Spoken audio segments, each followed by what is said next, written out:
Welcome back to FilmBook Review.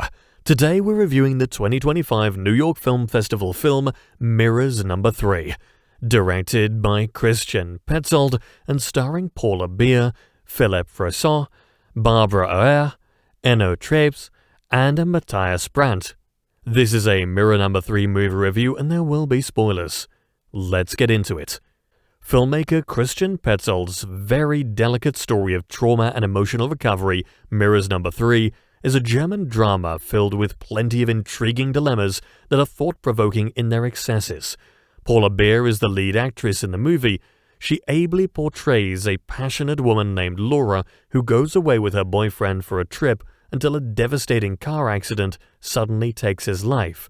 There will be enough of a tragedy to make one want to run away from the world, and that is exactly what Laura does in this analytical drama about the desire for truth and acceptance in our lives. This slow-moving but effective film opens with the introduction of Laura and her filmmaker boyfriend. Laura sees a woman in passing who gives her a very distinct look that's unusual to decipher.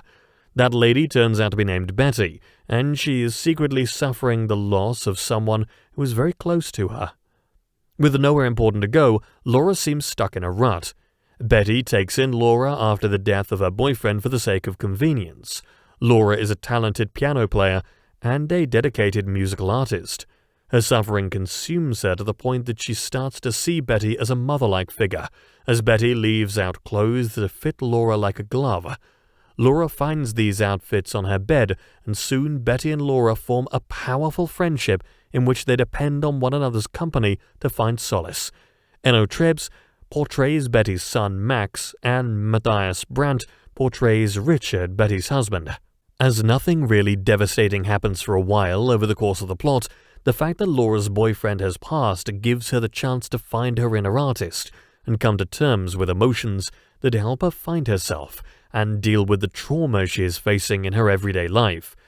People sporadically come to Betty's home, that is situated right in the middle of nowhere, to do business with their cars, and Max deals with them regularly. It seems something crooked may be going on, but that's not what the movie is about. Max begins to become a little bit puzzling to Laura, who feels that he rubs her the wrong way at one point, in particular. As Betty has kept secrets about her own daughter's death from Laura, she threatens the bond between them by not revealing said information. Betty sees Laura as her own daughter in a way that could feel a bit weird for Laura when the truth eventually comes out. Betty and her family become consumed by Laura, who does have a family of her own, even though she chooses to remain in Betty's home for a considerable amount of time. Betty, Max, and Richard end up sneaking into a performance by Laura when she eventually leaves them because they just grow to love her so much. We're led to believe Laura may care about Betty despite Betty's admission of the truth, yet this portion of the movie could be very subjective.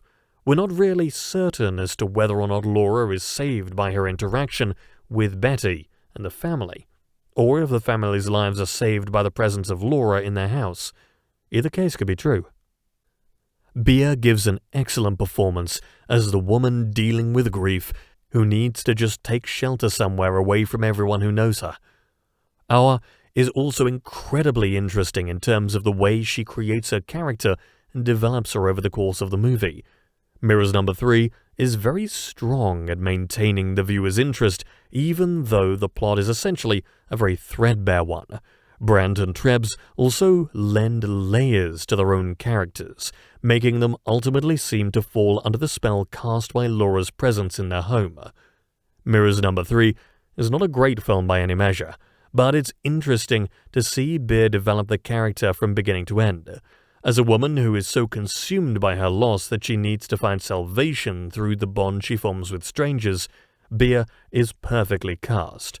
She and Auer share some great scenes together that are, alas, driven by the emotions of the characters at the movie's center. In the end, Mirrors No. 3 is ultimately a tender, quiet character study that is slight on the surface, but has an impact that could grow on the viewer a few days after seeing the film. Movies like that are rare, and this one is worth seeing. Petzold's on-point direction manages to keep the viewer riveted from the opening scene all the way until the closing one. And that brings us to the conclusion of this Mirrors number 3 movie review. I'd love to hear your thoughts. Drop a comment below. If you enjoyed this review, hit like and subscribe to the channel. For the latest movie and TV news, sign up for our daily newsletter or download the FilmBook Android app for instant alerts. Links are in the description. Thanks for watching, and you can check out one of these reviews next.